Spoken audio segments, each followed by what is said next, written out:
Have you ever wanted to adopt and bring home a cute, fluffy little chimera? I bet they'd make great cuddle buddies. Well, maybe that's just me. Hello, I'm Allie, the literary sewist. Here in my crafting castle, I create projects inspired by the books I read. Today I'll be making a collar and leash for my little chimera while I tell you about Sarah J. Maas's House of Earth and Blood, the first installment of the Crescent City series. So sit back while we light it up.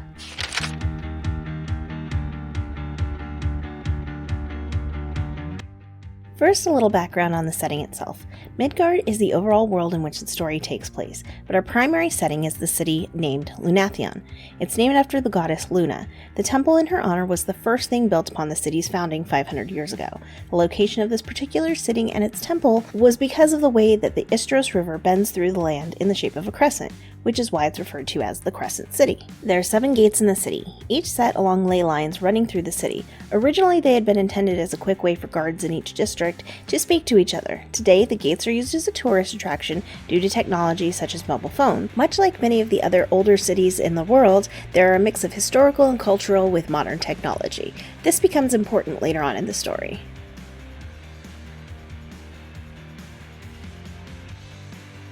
Midgard is made up of 4 houses. The House of Earth and Blood consists of shifters, humans, witches, and ordinary animals with a few others. The House of Sky and Breath includes Malakin, or angels, fae, elementals, and spirits. The House of Many Waters sees most of the water-based members like the river sprites, merfolk, nymphs, kelpies, nox. The House of Flame and Shadow covers the darker folk like demonaki, reapers, wraiths, vampires, dragons, necromancers, and more. These 4 houses, while they rule Midgard together, often do not get along. They tend to stick to their own designated areas of town and ways of life.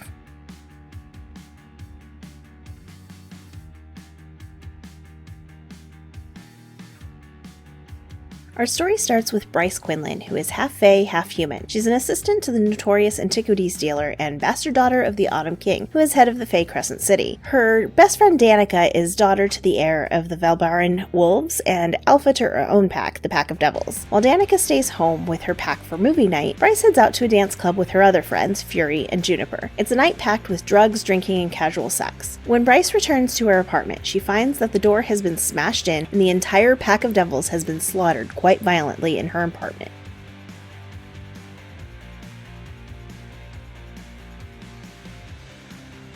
The story jumps 2 years, where Bryce now lives alone in another posher apartment. She's still working at the art gallery and mostly keeps to herself. Bryce has drifted away from her friendship with Juniper and Fury. She uses the nightclubs as an escape from reality and a way of not dealing with Danica's death.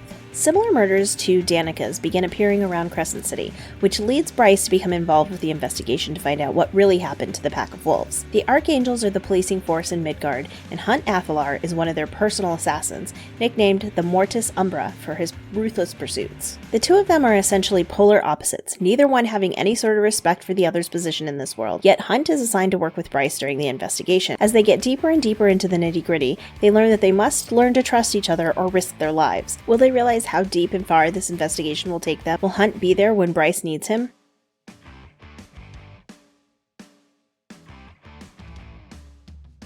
There are so many great and interesting characters in this story. Jessica, the antiquities dealer, Bryce's half-brother and heir to the Autumn Throne, Rune, Micah, the head of the Archangels, but I will leave the details of what they're all about to you so you can read the story. It does take a bit to get into because there's a ton of upfront world and backstory building to this new urban fantasy world of Sarah J. Maas. I like to say push through the first 200 pages, then it really picks up pace and the end will hit it home.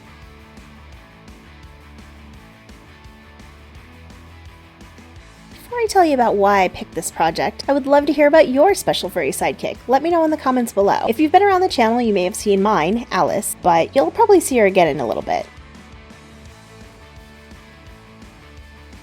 Jessica is very smart in how she runs her antiquities business. She understands how important some of the items she is in possession of are to the different houses. She knows what must be kept secret, who to tell things to, who not to. Lihaba is a fire spirit branded as a slave from birth, and she's been tasked with guarding the forbidden books and contraband hidden in the archive room. She's quite the character with a passion for soap operas. There's also Syrinx, who is the other half of Bryce's sidekick duo. Syrinx is a chimera who is essentially the guard dog for the gallery. While he isn't afraid of being the vicious chimera he was born to be, he's also extremely affectionate with those he trusts and loves. It's Syrinx who is the inspiration for this project. After what happens to Danica, Syrinx lives with Bryce, who walks him to and from work every day, and every good chimera needs a fashionable collar and leash, right?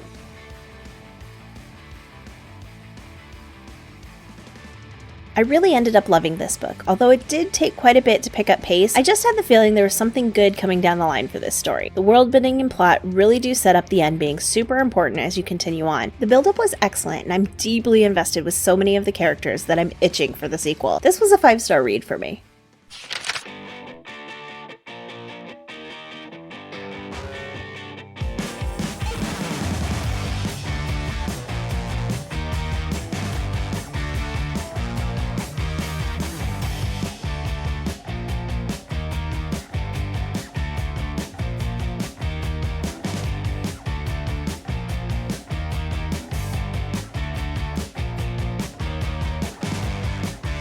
If you like a story with a strong, opinionated female lead with a super cute, furry sidekick, give this video a thumbs up.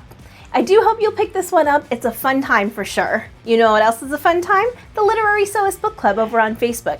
Each month we pick a new book to buddy read, so come on over. I'd love to have you join us. If you'd like to see what I've done that was inspired by some of the other books I read, pop on over here. I would love it if you would subscribe to the channel. It really helps the channel out, and if you ring the bell, you'll be notified every time there's more of my bookish sewing goodness. See you in the next one.